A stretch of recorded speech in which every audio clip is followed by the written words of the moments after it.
चलो friends, class की शुरुआत करते हैं हम लोग। सबसे पहले मैं तुमसे पूछना चाहूँगा कि मैंने जो लास्ट के 2 वीडियोस भेजे थे, क्या वो तुम लोग ने पढ़ लिया है?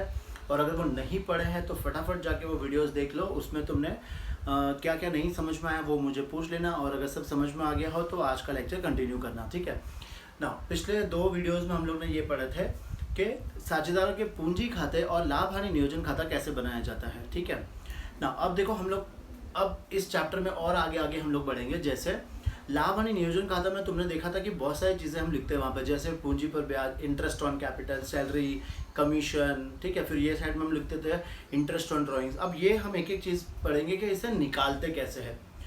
जो लगभग हमने 3 क्वेश्चन देखे थे उसमें बहुत सिंपल था, 10% दिया हुआ था और पूंजी हमें दी गई थी, और उस पूंजी पर हम क्या करते थे, 10% निकालते थे। लेकिन इसमें और भी क्या क्या बातें हमें ध्यान में रखनी है वो सब पढ़ेंगे हम लोग आज के लेक्चर में, जो टॉपिक है interest on capital, interest on partners capital, ठीक है। अब ये पढ़ने से पहले सबसे पहले ये समझ लो कि हमें जो पूंजी, क्वेश्चन में हमें जो पूंजी दी होगी वो कौन सी दे सकते हैं। या तो हमें प्रारंभिक पूंजी दी होगी, या तो हमें अतिरिक्त पूंजी दी होगी, और या तो हमें अंतिम पूंजी दी होगी, ठीक है। अब पूंजी पर ब्याज किस पर निकालना है, सबसे पहले वही इंपॉर्टेंट है। तो याद रखना, हम लोग कभी भी अंतिम पूंजी पर ब्याज नहीं निकालते हैं। हम कौन सी पूंजी पर निकालते हैं? प्रारंभिक पूंजी या फिर अतिरिक्त पूंजी, ठीक है। प्रारंभिक पूंजी का मतलब क्या होता है, पहले वो समझ लेते हैं। प्रारंभिक पूंजी का मतलब जो अपना जो हर साल स्टार्ट होने के पहले, सबसे पहले दिन जो पूंजी होती है उसे हम क्या कहते हैं? प्रारंभिक पूंजी, ठीक है। और साल के अंत में जो पूंजी अपनी बच जाती है उसे हम क्या कहते हैं? अंतिम पूंजी। फिर इसके बीच में भी साझेदारों ने क्या किया होगा? और पूंजी लगाई होगी। समझो व्यापार में और पैसे की जरूरत है तो और साझेदार ने और पूंजी लगाई होगी, तो उसे हम क्या कहते हैं? अतिरिक्त पूंजी, ठीक है। अब समझना, जो प्रारंभिक पूंजी होगी इस पे तो पूरे साल का ब्याज ले लेंगे, और वो जो 3 क्वेश्चन हमने किए थे वो उसी पर किए थे। कैसे पता चलेगा कि ये प्रारंभिक पूंजी है या फिर अंतिम पूंजी? तो क्वेश्चन में हमें डेट दी होगी। ज़्यादातर जो पूंजी हमें दी होगी वो 1 जनवरी को दी होगी या फिर 1 अप्रैल को दी होगी। कोई भी डेट तुम चेक करना कि कौन से डेट पे वो पूंजी दी गई है। अगर हमें स्टार्टिंग में दी गई है तो वो कौन सी हमारी पूंजी होगी? प्रारंभिक पूंजी। और अगर साल के अंत में दी होगी तो वो क्या लिखा होगा? 31 दिसंबर या 31 मार्च, तो वो कौन सी पूंजी होगी? अंतिम पूंजी होगी, ठीक है। अब अगर क्वेश्चन में हमें अंतिम पूंजी दी है तो सबसे पहले हमारा काम क्या होगा? कौन सी पूंजी निकालनी है? प्रारंभिक पूंजी निकालनी है, ठीक है। अब इसके लिए हम लोग क्या करेंगे? एक स्टेटमेंट बनाएंगे ना। ये स्टेटमेंट तुम लोग ने पिछले साल भी पढ़ा था। अगर तुम लोग ने एक चैप्टर पढ़ा है तो वहाँ पे सिंगल एंट्री सिस्टम अगर तुम लोग ने पढ़ा होगा तो तुम्हें वो इजीली याद हो जाएगा। देखो, अगर हमें अंतिम पूंजी दी है तो हम लोग क्या करेंगे? इससे अंतिम पूंजी से हम क्या निकालेंगे? प्रारंभिक पूंजी। देखो, कैपिटल एट एंड, क्वेश्चन में हमें दिया होगा कि पूंजी कितनी है एंड में, तो वो हम लिखेंगे। फिर इसमें हम क्या जोड़ेंगे? आहरण। जितनी भी हमने ड्राइंग्स करी होगी वो हम इसमें क्या कर देंगे? जोड़ देंगे। फिर इसमें अगर हमने कोई बिजनेस में अतिरिक्त पूंजी लगाई होगी तो वो इसमें से हम क्या करेंगे? घटा देंगे। और अगर साल भर का कोई भी अगर प्रॉफिट हुआ होगा तो माइनस कर देंगे, और अगर लॉस हुआ होगा तो वो हम लोग प्लस कर देंगे, ठीक है। ये चीज़ें याद रखनी है। और फिर ये सब प्लस माइनस करने के बाद जो ये कैपिटल बचेगा वो कौन सी कैपिटल होगी? ये होगी हमारी कैपिटल एट बिगिनिंग, मतलब इसको हम क्या कहेंगे? प्रारंभिक पूंजी, ठीक है। तो सबसे पहले तुम्हें यही चीज़ें निकालनी है। अब ये सब चीज़ों को याद कैसे रखना है, तो तुम्हें 11th में एक चैप्टर पढ़ा था, फाइनल अकाउंट्स वाला चैप्टर, अगर तुम्हें याद होगा तो उसके बैलेंस शीट में हम लिखते थे वहाँ पे कैपिटल, याद करना। इस कैपिटल में हम क्या करते थे? ड्राइंग्स को हम करते थे माइनस, ठीक है। ड्राइंग्स को माइनस करते थे और जो भी प्रॉफिट आता था उससे हम क्या करते थे? प्लस। और फिर ये हमारा आता था मेन आंसर, करेक्ट। अभी भी यही है, बस यहाँ हम शुरुआत कहाँ से कर रहे हैं? हम ये यहाँ से शुरुआत कर रहे हैं, और जाना कहाँ पे? हमें यहाँ पे जाना है। तो जो जो चीज़ें हमने प्लस करी थी वो अब क्या कर देंगे? माइनस। और जो जो चीज़ें हमने माइनस करी थी वो अब हम क्या कर देंगे? प्लस। एकदम सिंपल सा फंडा है, वापस से याद रखो। अगर हमें कैपिटल एट द एंड दिया है तो हम क्या करेंगे, सबसे पहले कैपिटल एट बिगिनिंग निकालेंगे। अब वो कैसे निकालना है फिर से याद करना, क्या क्या चीज़ें ऐड करेंगे हम लोग। ड्राइंग, सबसे पहले आहरण को हमें प्लस करना है और फिर क्या माइनस करना है हमें, जो हमने अतिरिक्त पूंजी लगाई वो, और जो हमने साल भर में प्रॉफिट कमाया वो हम लोग क्या करेंगे, यहाँ से माइनस करेंगे। अगर लॉस होगा तो क्या करना है, हमें प्लस करना है। ठीक है, तो सबसे पहले हमें यही बात क्या निकालना है, हमें प्रारंभिक पूंजी निकालनी है। इसके बाद हम किसकी गणना करेंगे, इंटरेस्ट ऑन पार्टनर्स कैपिटल। ठीक है, फिर से बता दूं, हम ब्याज किस पे लगाएंगे, हम कौन सी पूंजी पे लगाएंगे, एक तो प्रारंभिक पूंजी पे और अतिरिक्त पूंजी पे। ठीक है, अब वो कैसे निकालते हैं देखते हैं उसका फॉर्मूला।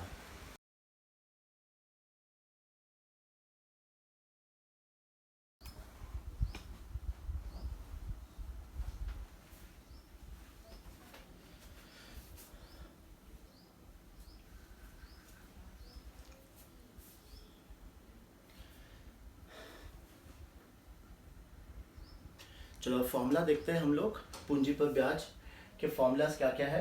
देखो मैंने बताया था कि हम लोग इंटरेस्ट किस पे निकालेंगे, एक तो ओपनिंग कैपिटल पे निकालेंगे और एडिशनल कैपिटल पे निकालेंगे। ठीक है, अब उसका फॉर्मूला कैसे देखो, पूंजी पर ब्याज, पूंजी की राशि। ठीक है, ये हम लोग किसका पढ़ रहे हैं, पहले प्रारंभिक पूंजी। तो यहाँ पे कौन सा अमाउंट लिखना है, जो हमें कैपिटल दिया होगा, प्रारंभ में दिया होगा, तो वो लिखेंगे हम लोग यहाँ पे। ये दर क्वेश्चन में दे रखी होगी अवधि, ज्यादातर हम ओपनिंग कैपिटल में बैलेंस हम यहाँ पे अवधि कितनी लेंगे, 12। ठीक है, तो 100 इंटू 12, अब ये देखो 12 और 12 ये तो कैंसिल हो जाएंगे, तो अपना फॉर्मूला खाली रहता क्या है, पूंजी की राशि इंटू दर डिवाइड बाई 100/100। ठीक है, इंग्लिश में लिखेंगे तो amount of capital into rate into period divide by 100 into 12। ठीक है, अब देखो मैंने बताया था कि हम लोग जो इंटरेस्ट निकालेंगे वो दो कैपिटल पे निकालेंगे, एक प्रारंभिक पूंजी और दूसरी अतिरिक्त पूंजी। अतिरिक्त पूंजी का मतलब क्या होता है कि साल के बीच में किसी साझेदार ने अगर व्यवसाय में और पूंजी लगाई गई हो तो उसको हम क्या कहते हैं, अतिरिक्त पूंजी। अब वो पूंजी कब लगाई है, या तो साल के पहले दिन लगाई होगी या 2-4 महीने बाद लगाई होगी। तो जब भी लगाई है हमें अतिरिक्त पूंजी पर इस गुणनफल विधि से हमें क्या निकालना है, ब्याज की गणना करनी है। तो पूंजी पर ब्याज कैसे निकालेंगे, गुणनफलों का योग इंटू दर बटे 100 इंटू 12। ठीक है, तो ये एक बात समझ गए। अब ये निकालते कैसे, गुणनफलों का योग कैसे निकालते हैं, सिंपल। हमें क्वेश्चन में ये दिया होगा कि हमने अलग अलग डेट पे क्या किया है, व्यापार में पैसा लगाया है। तो हमें ये देखना है कि जब भी पैसा लगा है वहां से अंत तक, साल जब अपना खत्म होता है वहां कितने महीने हो रहे हैं, और फिर हमें क्या निकालना है, दोनों का गुणा करना है, प्रोडक्ट निकालना है। ठीक है, वो हम क्वेश्चन में देखेंगे। एक बार पहले ये फॉर्मूला लिख लो फटाफट और फिर हम लोग इसको आगे बढ़ाते हैं। ठीक है,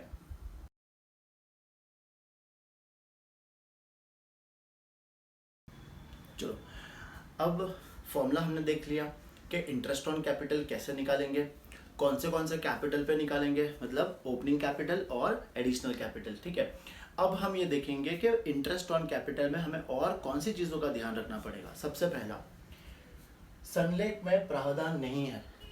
अब साझेदारी संलेख में पूंजी पर ब्याज का प्रावधान नहीं है। याद है साझेदारी संलेख क्या होती है, साझेदारी संलेख जो साझेदारों के बीच में बनती है और उसमें बहुत सारे कंडीशंस लिखे होते हैं। लेकिन अगर साझेदारी संलेख में इंटरेस्ट ऑन कैपिटल का कोई भी प्रावधान नहीं है तो भले हमारे फॉर्म में प्रॉफिट हो रहा हो या फिर लॉस हो रहा हो, हम पूंजी पर ब्याज नहीं देंगे। ठीक है, तो याद रखना, हम पूंजी पर ब्याज नहीं देंगे।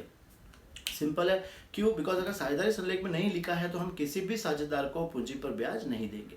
दूसरी बात, साझेदारी संलेख में प्रावधान है, ठीक है, और हम ब्याज को लाभों पर प्रभार नहीं मानते हैं। देखो अब ये भी बहुत इंपॉर्टेंट है कि लाभों पर प्रभार क्या होता है।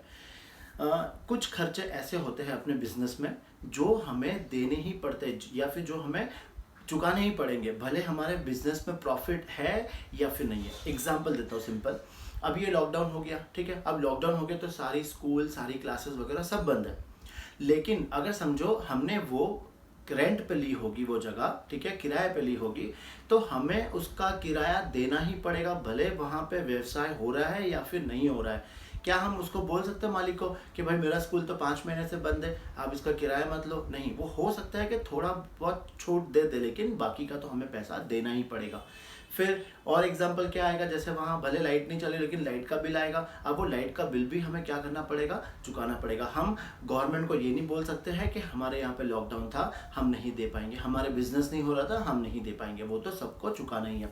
तो ऐसे खर्चे जो लाभ पर डिपेंड नहीं करते हो उसको हम क्या कहते हैं, लाभों पर प्रभार। तो हमने सेकेंड ऑप्शन में क्या माना है कि ब्याज हमारे लाभों पर प्रभार नहीं है, वो क्या है, लाभों का नियोजन है। ठीक है, अब उस केस में भी हमें क्या क्या देखना है कि अगर फॉर्म में लॉस है तो हम किसी को भी पूंजी पर ब्याज नहीं देंगे। सिंपल याद रखना, साझेदारी संलेख में प्रावधान तो है लेकिन फर्म में ही लॉस हो गया। अब लॉस हो गया तो हम पार्टनर्स को क्या बांटेंगे, ठीक है, मतलब बिजनेस के खर्चे अपने पूरे नहीं हो पा रहे, लॉस हो गया तो हम पार्टनर्स को कुछ भी दे नहीं पाएंगे, तो अब उस केस में हम पूंजी पर ब्याज नहीं देंगे। ठीक है, फिर अब प्रॉफिट हो गया है। ठीक है, अब ये प्रॉफिट में दो चीजें ध्यान रखना, या तो हमारा प्रॉफिट इंटरेस्ट ऑन कैपिटल से ज्यादा है या तो हमारा प्रॉफिट इंटरेस्ट ऑन कैपिटल से कम है। पहला ऑप्शन देखते हैं, हमारा प्रॉफिट क्या है, ज्यादा है, और इंटरेस्ट ऑन कैपिटल जो हमें ब्याज देना है वो अमाउंट क्या है, कम है। तो ये तो बहुत सिंपल केस हो गई, ब्याज कम देना है, प्रॉफिट मेरे पास ज्यादा है, तो पूरा का पूरा हम क्या दे देंगे, ब्याज दे देंगे, जितना भी यहाँ ब्याज होगा। एग्जाम्पल लेते हैं अपन, जैसे प्रॉफिट है समझो 50,000, प्रॉफिट 50,000 है और हमें इंटरेस्ट ऑन कैपिटल कितना देना है, 30,000, तो दे सकते हैं हम, क्योंकि हमारे पास प्रॉफिट है तो हम ब्याज उतना दे सकते हैं। लेकिन दूसरा केस जहां पे प्रॉफिट क्या है, कम है, एग्जाम्पल लेते हैं अपन, ये एग्जाम्पल लेते हैं, प्रॉफिट कितना है 50,000 लेकिन इंटरेस्ट ऑन कैपिटल मुझे कितना देना है, 70,000। ठीक है, अब इस केस में क्या होगा, हम ज्यादा से ज्यादा इंटरेस्ट कितना दे पाएंगे, सिर्फ 50,000। क्यों, जब प्रॉफिट ही उतना ही है तो हम इंटरेस्ट भी कितना दे पाएंगे, 50,000। अब इस 50,000 को बांटेंगे कैसे, तो वो सबसे इंपॉर्टेंट है, हमें कौन से अनुपात में बांटना होगा, हमारे पूंजी के अनुपात में बांटना होगा। बस ये चीज तुम्हें ध्यान रखनी है कि जब भी हमारा प्रॉफिट कम है और ब्याज ज्यादा देना है तो हम कितना दे पाएंगे, जितना मेरा प्रॉफिट है उतना ही दे पाएंगे, लेकिन कौन से अनुपात में बांटना है, हमें पूंजी के अनुपात में बांटना है। ठीक है, और सबसे लास्ट, जब हम मानते हैं कि ब्याज को लाभों पर प्रभार मानते हैं, अब ये खर्चा मेरा कौन सा खर्चा हो गया, कंपलसरी खर्चा हो गया, जो मुझे करना ही है, भले प्रॉफिट हो या फिर नहीं हो। तो इस केस में क्या होगा, पूरा ब्याज दिया जाएगा, जितना भी ब्याज बन रहा है, भले प्रॉफिट में लॉस हो रहा हो या फिर प्रॉफिट कम है ज्यादा, उससे कोई लेना देना नहीं, अपने को वो पूरा का पूरा ब्याज उनको देना ही है। ठीक है, अब इसमें कंडीशन क्या याद रखनी है, जब ये लाभों पर प्रभार मानते हैं हम उसे, तो ये खर्चे को हम कहाँ लिखेंगे, हम लिखेंगे प्रॉफिट एंड लॉस अकाउंट में, ना कि profit and loss appropriation account. ठीक है, एप्रोप्रिएशन में कौन सी चीजें आती है, याद करो, जो हम लाभों का नियोजन मानते हैं, बस वही चीजें हम कहाँ लिखेंगे, प्रॉफिट एंड लॉस एप्रोप्रिएशन में। अगर मैंने उसे लाभों पर प्रभार मान लिया है तो वो खर्चा हमारे प्रॉफिट एंड लॉस एप्रोप्रिएशन में नहीं आएगा। ठीक है, चलो ये बातें समझ गए हो, तो ये कॉपी कर लो, या फिर ये कॉपी नहीं करोगे तो मैं इसका तुम्हें नोट्स दे दूंगा। अब इसमें कुछ हम क्वेश्चंस करेंगे। ठीक है, चलो ये कॉपी कर लो फटाफट, फिर हम नेक्स्ट टॉपिक स्टार्ट करते हैं।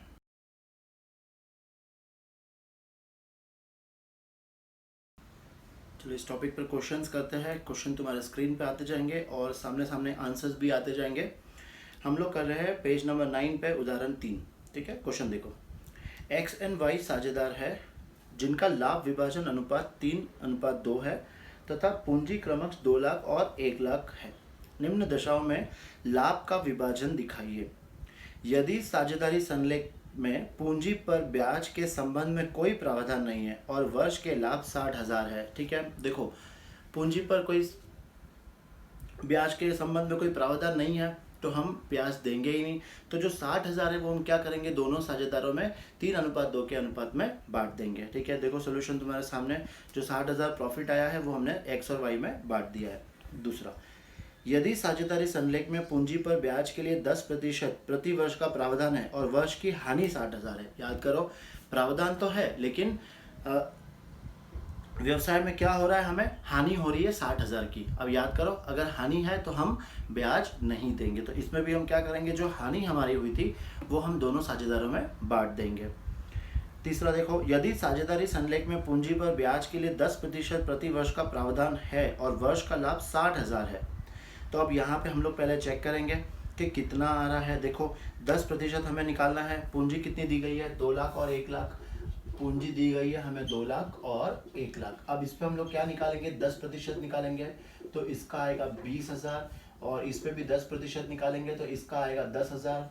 अब टोटल ब्याज हमें कितना देना है, 30,000, और इसके सामने हमारे पास प्रॉफिट कितना दिया हुआ है, 60,000। तो ये कौन सा कंडीशन हो गया कि प्रॉफिट ज्यादा है और इंटरेस्ट ऑन कैपिटल कम है, तो हम ये पूरा का पूरा ब्याज उनको दे देंगे। तो देखो सोल्यूशन में क्रेडिट साइड में पहले लिखेंगे by profit and loss account 60,000, और उसके साथ डेबिट साइड में क्या लिखेंगे, इंटरेस्ट ऑन कैपिटल, दोनों को दे दिया एक्स और वाई को, और फिर जो प्रॉफिट बच जाएगा वो हम उनके 3:2 के अनुपात में बांट देंगे। ठीक है, चौथा देखो, यदि साझेदारी संलेख में पूंजी पर ब्याज के लिए 10% वर्ष का प्रावधान है और वर्ष के लाभ है 18,000। ठीक है, अब ये तो हमें इतना ही देना है, मतलब हमारा इंटरेस्ट ऑन कैपिटल कितना आ रहा है, 30,000, लेकिन जो प्रॉफिट है हमारे पास, प्रॉफिट कितना है, सिर्फ 18,000। अब प्रॉफिट तो है कम और इंटरेस्ट ऑन कैपिटल है ज्यादा, तो याद करो हम ज्यादा से ज्यादा इंटरेस्ट कितना दे पाएंगे, सिर्फ 18,000 दे पाएंगे, और इस 18,000 को हम कौन सा अनुपात में बांटेंगे, इनके पूंजी के अनुपात में। अब इनकी पूंजी कितनी थी, 2 लाख और 1 लाख, तो इनका अनुपात क्या बनेगा, 2:1। देखो सोल्यूशन तुम्हारे सामने, क्रेडिट साइड में लिख देंगे by profit and loss account 18,000, और डेबिट साइड में जो 18,000 है वो हम 2:1 के अनुपात में दोनों में बांट देंगे। ठीक है, समझ में आया, ये इंपॉर्टेंट है। फिर यदि साझेदारी संलेख में पूंजी पर लाभ ब्याज के लिए 10% प्रति वर्ष का प्रावधान है और वर्ष के लाभ 18,000 है, लेकिन नीचे लिखा है पूंजी पर ब्याज को लाभों का प्रभार माना गया है। ठीक है, केवल 5वीं दशा में, मतलब जो लास्ट वाला ऑप्शन है उसमें हमने पूंजी को ब्याज को लाभों पर प्रभार माना गया है। अब इस केस में क्या होगा, भले हमारा प्रॉफिट कितना भी हो उससे हमें कोई लेना देना नहीं, हमें तो पूरा ब्याज मिल जाएगा। तो यहाँ पे हम कैसे करेंगे, प्रॉफिट एंड लॉस अकाउंट में सबसे पहले हमें प्रॉफिट कितना दिया हुआ है, देखो प्रॉफिट दिया हुआ है 18,000, तो यहाँ पे लिख देंगे बाई प्रॉफिट एंड लॉस 18,000, और डेबिट साइड में हम क्या लिख देंगे, to interest on capital, X और वाई को पूरा पूरा मिल जाएगा, मतलब 20,000 और 10,000, ये आ गया 30,000। फिर इस केस में इसको हम क्लोज करेंगे, यहाँ पे 12,000 बैलेंस आएगा, और ये 12,000 को हम 3:2 के अनुपात में बांट देंगे। ठीक है, सोल्यूशन देख लो तुम्हारे सामने।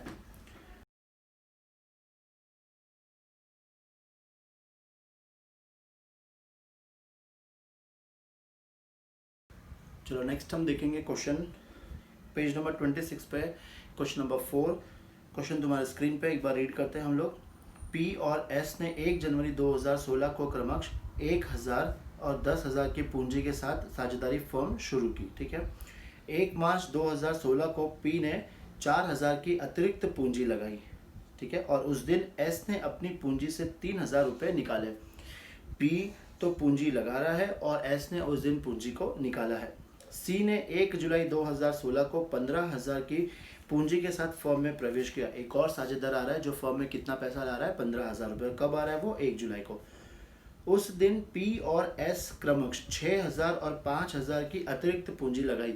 दोनों साझेदारों ने उसी दिन और अतिरिक्त पूंजी लगाई। ठीक है, अब लाभ हानि पूंजी अनुपात में विभाजित किए जाते हैं। बस ये एक लाइन इंपॉर्टेंट है कि जो लाभ हानि होगा वो हमें पूंजी के अनुपात में बांटना है। तो इसका मतलब सबसे पहले हमें क्या निकालना होगा, पूंजी का अनुपात निकालना होगा। अब पूंजी का अनुपात यहाँ पे कैसे निकालेंगे हम लोग, देखो किसी ने अतिरिक्त पूंजी लगाई है, किसी ने या तो फिर कुछ पैसा व्यवसाय से निकाला, तो यहाँ पे हम कौन सी विधि अपनाएंगे, गुणनफल विधि। वो कैसे करते हैं अभी देखते हैं। वर्ष 2016 के लाभ 29,800 थे। पूरी गणना देते हुए लाभ एवं हानि विनियोजन खाता बनाइए। ठीक है, चलो एक एक स्टार्ट करते हैं। सबसे पहले हम लोग करेंगे किसका, पी का सॉल्व करेंगे। अब पी की सबसे पहले देखो प्रारंभिक पूंजी, उसने कितने पैसे लगाए थे 1 जनवरी 2016 को, 1,000 रुपये। तो 1 जनवरी 2016 को पी ने कितना पैसा लगाया, 1,000 रुपये लगाया। उसके बाद 1 मार्च 2016 को पी ने 4,000 की अतिरिक्त पूंजी लगाई, मतलब 1 मार्च 2016 को इसने फर्म में और अतिरिक्त पूंजी लगाई। कितनी पूंजी लगाई है, 4,000। फर्म में उसने अतिरिक्त पूंजी लगाई 4,000। पहले अपन पी का पूरा पढ़ लेते हैं। पी ने फिर देखो 1 जुलाई को सी आ रहा है फर्म में, उसी दिन पी ने 6,000 रुपये और लगाया, मतलब 1 जुलाई 2016 को फिर से उसने अतिरिक्त पूंजी लगाई है व्यवसाय में, और वो कितनी लगाई है, 6,000 रुपये। ठीक है। अब सबसे पहले हमें क्या निकालना है, मंथ निकालना है। मंथ कैसे निकालेंगे मंथ, वो देखो। अब इसने व्यापार शुरू किया था 1 जनवरी को, कितने पैसे से, 1000 से। फिर 1 मार्च को वो फिर से अतिरिक्त पूंजी लगा रहा है। तो ये 1000 फर्म में कितने महीने रहे, ये 2 महीने रहे। बिकॉज देखो 1 जनवरी के बाद 1 मार्च को फर्म में इसकी पूंजी बढ़ रही है, तो ये 1000 खाली 2 महीने के लिए। फिर इसने और 4000 लगाए, तो अब इनकी पूंजी कितनी हो गई व्यवसाय में, 5000। फिर वापस अगली पूंजी कब लगा रहा है वो, 1 जुलाई को। इसका मतलब ये 5000 कितने महीने के लिए रहे, ये महीने के लिए रहे थे 4। बरोबर, कैसे, मार्च, अप्रैल, मई और जून। 1 जुलाई है तो जुलाई का महीना काउंट नहीं होगा, और 1 मार्च है तो मार्च का भी काउंट होगा। तो मार्च, अप्रैल, मई, जून 4 महीने के लिए। फिर 6000 रुपये और लगाए इसने, तो कुल कितनी हो गई अब इसकी पूंजी, 11000। और इनका साल खत्म कब हो रहा है, 31 दिसंबर को। अब 1 जुलाई से लेके 31 दिसंबर कितने महीने हो रहे हैं, 6 महीने। तो मतलब 11000 उनके व्यवसाय में कितने महीने रहते हैं, 6 महीने रहते हैं। इस तरह से सबसे पहले हमें ये महीने का कैलकुलेट करना है। इसके बाद हमें क्या निकालना है, प्रोडक्ट, गुणनफल। ठीक है, कैसे, ये दोनों को मल्टीप्लाई कर देंगे। ये आ गया 2000, 5 × 4 ये आ जाएगा 20000, और ये 11 × 6 ये आ जाएगा 66000। ये निकाल लिया।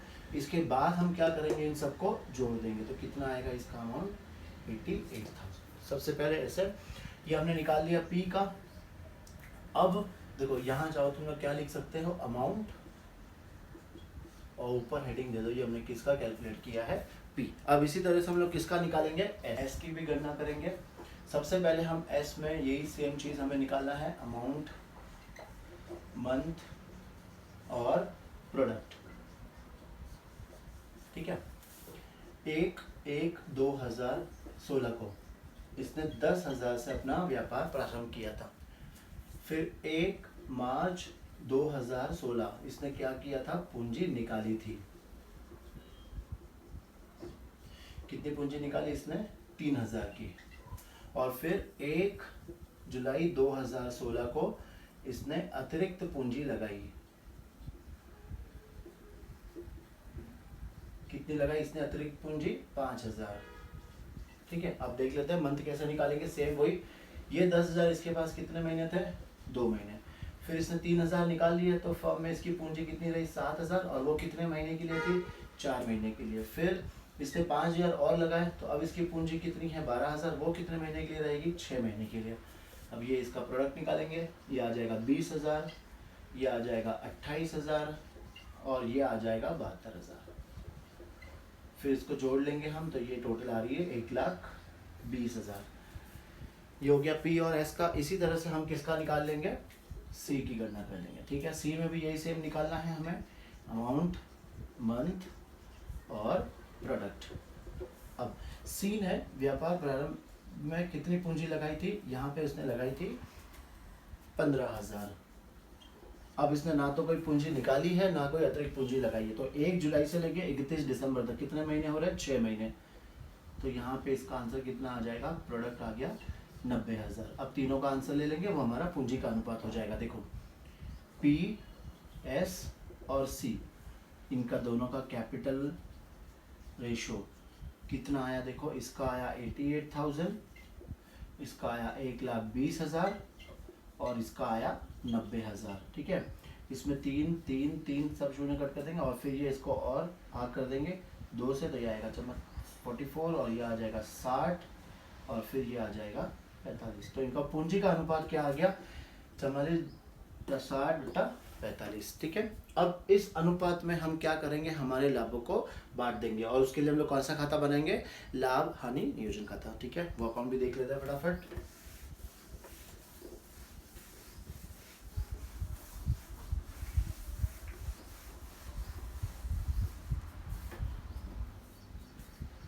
कौन सा अकाउंट बनाएंगे हम लोग, profit and loss appropriation account.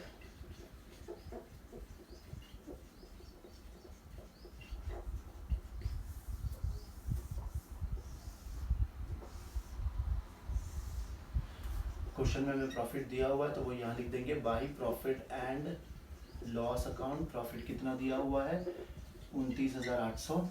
अब डेबिट साइड में लिखेंगे टू पार्टनर्स कैपिटल अकाउंट, और इसे हम बांट देंगे तीन पार्टनर्स है पी, एस और सी। ये हम 29,800 इसको क्लोज कर लेंगे ये अकाउंट को। 29,800, यहाँ पर भी 29,800। अब ये 29,800 को हम कौन से अनुपात में बांटेंगे? कितना आया था अपना? 44, 60 और 45। ठीक है, अब करना कैसे देखो, सबसे पहले इनको जोड़ लो। इनको जोड़ने पे अपने को आंसर कितना मिलेगा? ये आ गया 149। फिर किसको बांटना है? 29,800 को। सबसे पहले ये इससे भाग दे दो, ये आंसर आएगा 200। फिर इसको इससे मल्टीप्लाई, इसको इससे मल्टीप्लाई और इसको इससे मल्टीप्लाई, तो अपने को आंसर आ जाएगा।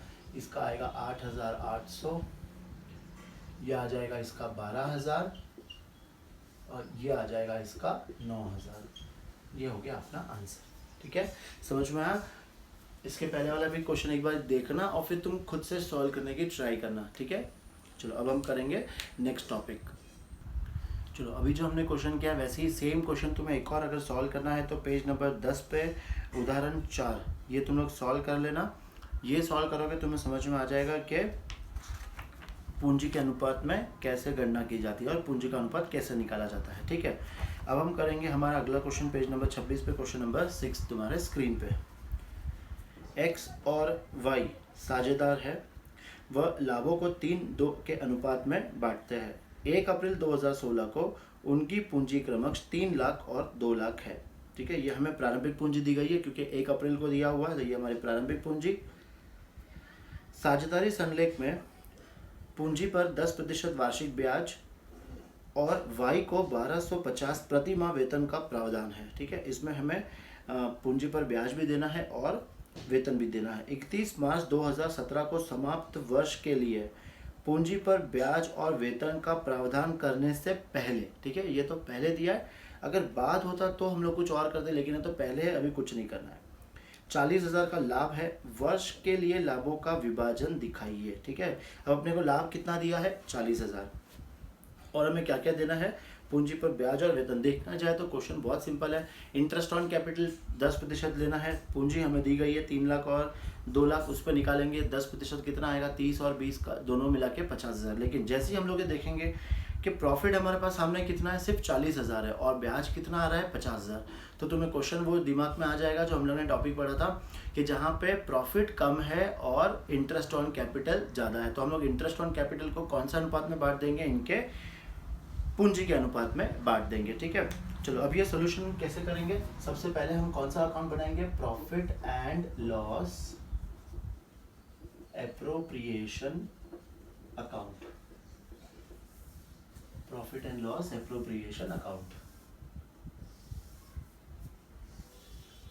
देखो सबसे पहले तो यहाँ पे लिख दो जितना हमें प्रॉफिट दिया है क्वेश्चन में। क्वेश्चन में प्रॉफिट दिया है 40,000। अब इसमें सबसे पहले हम किसको सैलरी दे देंगे? वाई को। तो सैलरी टू वाई कितना दिया है? 1250 इंटू 12 प्रति माह दिया हुआ था, इसलिए ये कितना आ जाएगा? 15,000। ठीक है, अब हमें क्या देना है? दोनों को इंटरेस्ट ऑन कैपिटल देना है। कितने पार्टनर्स हैं? 2 पार्टनर्स, एक्स और वाई। अब देखो अगर मैं ऐसे इंटरेस्ट ऑन कैपिटल की गणना करूं तो एक्स और वाई, एक्स की पूंजी कितनी है? 3 लाख। 3 लाख पर 10% कितना आएगा? 30,000। और वाई की पूंजी कितनी है? 2 लाख। 2 लाख पे 10% कितना आएगा? 20,000। तो कुल ब्याज हमें कितना देना है? 50,000। लेकिन हमारे पास जो प्रॉफिट बचा हुआ है वो प्रॉफिट कितना है? देखो प्रॉफिट था 40,000, उस प्रॉफिट में से हमने क्या दे दिया? सैलरी 15,000 की सैलरी दे दी, तो अब हमारे पास कितना प्रॉफिट बचा है? सिर्फ 25,000। और ये कितना देना है हमें? 50,000। तो हम ये पूरा तो दे ही नहीं पाएंगे, हम ज़्यादा से ज़्यादा कितना दे पाएंगे? इंटरेस्ट ऑन कैपिटल 25,000, तो हम इतना ही दे पाएंगे। अब ये 25,000 को दोनों में क्या करना है? हमें इनके पूंजी के अनुपात में बांट देना है। तो अगर इनके पूंजी का अनुपात निकाले तो कितना आएगा पूंजी का अनुपात? 3:2। समझ में आया? तो ये 25,000 को हम दोनों में क्या करेंगे? 3:2 के अनुपात में बांट देंगे। तो कैसे बांटते हैं फिर से एक बार देख लेते हैं। 25,000 को हमें बांटना है इनके अनुपात में, तो सबसे पहले इसको जोड़ लो। ये कितना है? 5, इसको भाग कर दो, कितना आएगा? 5,000। फिर 5,000 को 3 से गुना करना है, 5,000 को 2 से करना है, तो 5 3 आ जाएगा 15,000 और 5 और 2 आ जाएगा 10,000। ठीक है, ये हो गया अपना सोल्यूशन। फिर इसको क्लोज करके टोटल कर लो, ये आ गया 40,000, ये भी आ गया 40,000। ठीक है, चलो ये भी क्वेश्चन कॉपी कर लो। फिर हमारा नेक्स्ट टॉपिक पढ़ेंगे कमीशन। ये सैलरी हो गया, अब इसके बाद कमीशन पढ़ेंगे।